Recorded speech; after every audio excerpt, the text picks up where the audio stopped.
Maureen, thank you all, Georgianna, Chris, and Daye, for the amazing sharing. And following are some discussion questions for you all.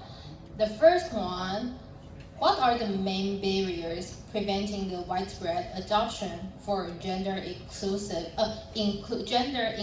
spaces, and how do they reflect broader societal resistance to gender inclusivity? Are there success stories we can learn from?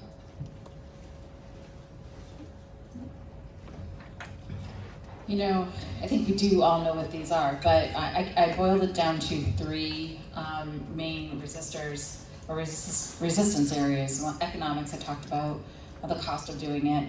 The fear-mongering, the idea that when you look at any research that talks about safety and restrooms, whether it's about the transgender community or not, there's strong language around fear and protection of people who are more vulnerable. So children and women are listed as the more vulnerable population.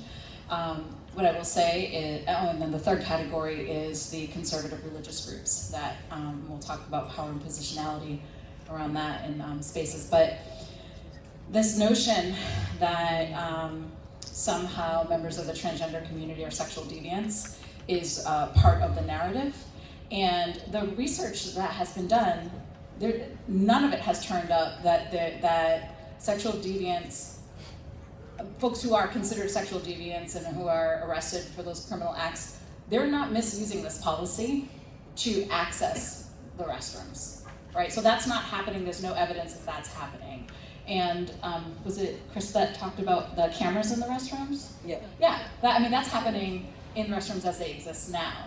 So the fear that if we do these things, that it's going to create openings and make us less safe is not supported by any statistical data or any criminal statistics specifically. And I also just want to say that power and positionality matters, right? So allyship matters. The reason that so much of this has been able to happen in the US, I know in other countries there are similar things happening, is that we don't have enough allies exercising voice in spaces where policy decisions are being made. You know, so there is voting. Voting happens if we get to vote, but we also get to be advocates in our local governments and in our state governments. And a lot of the times we don't have the either knowledge, time, voice, the credibility or volume of us. So we need to pull in our allies. And so the definition of allyship is make sure there's nothing about us without us, right? So if you are doing this work, make sure that you are working with the community that you're representing and that you're representing their voice. Yeah, thank you, Georgianna. I have a side note here before we continue. So if you have any questions you want to discuss with the room, our fantastic colleagues over there will distribute some papers. So simply write down your questions and we will discuss after this panel. Should I remind you the question again? Oh, Helen. The main barriers preventing. Hello. The main barriers preventing the widespread. Hello. It is. No. It's fine. So, the main barriers preventing the widespread adoption of gender inclusivity. I agree with you, Georgianna, that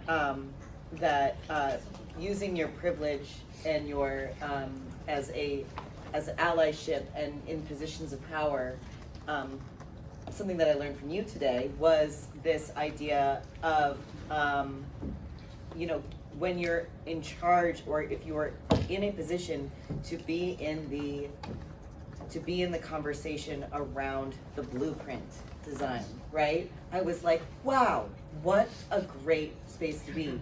And to have that voice represented, to think about those things, because, and we were talking about this earlier, it's not just the one person who makes, I hope it's not just the one person, the dean or whoever it is making the decision for something, but rather a whole group that can offer insight that we can come to this realization as a whole. I think that it's the red tape, it's the money. It always comes down to the money when it comes to this, and people who aren't advocating for these areas to look at these areas and think about these things.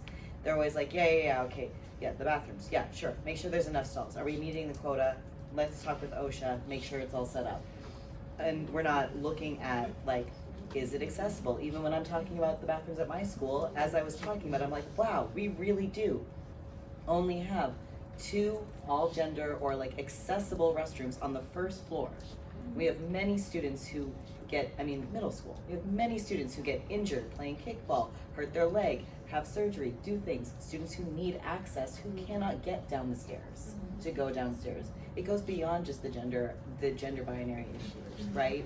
I do think that it comes down to that allyship and having that voice in those positions as well. Hello? Nope, you know what, it's fine.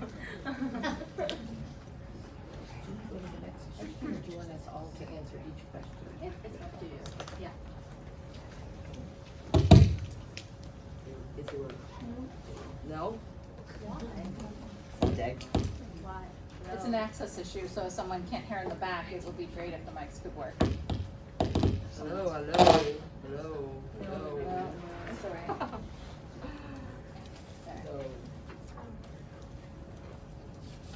Okay. Can everybody hear me? Can everybody hear me? Yes. Okay. I think in Taiwan's context, the biggest barriers is about fear and fake news. Some people wrongly believe that gender inclusive restrooms are dangerous, just that I mentioned, with rumors about sexual assault or voyeurism spreading quickly, especially from groups pushing anti-LGBTQ agendas. And all habits die hard. Many people still feel strongly that restrooms should be strictly divided by gender, which makes change very difficult. So we have to educate, communicate with people, with the public. And just like Georgianna just mentioned, that cost, expensive, you have to change, redesign the building, it will cost money, so that would make like corporates or business stores that wouldn't spend more money to make the facilities more friendly. So, my question, my answer.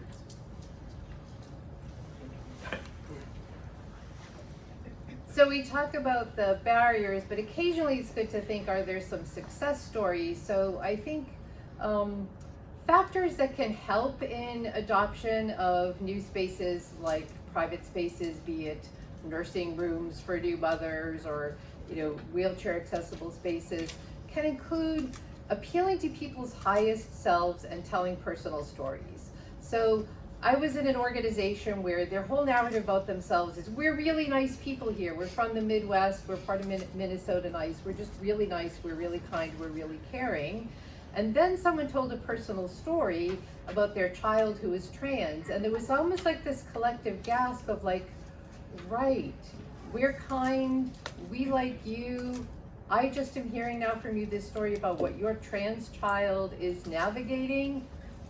If we're going to stay consistent to ourselves and not have a hypocritical or discordant sense of ourselves and who we are, what our ideologies are, we better go ahead and do something and build something. So it lifts people to a kind of higher self through empathy, through personal storytelling, through all those kind of positive words that you see on plaques on the walls in organizations about who we are. So I think sometimes we can hook to something positive for a success story, not to be Pollyanna, but in the moments I've seen, shining moments, that's often what it looks like.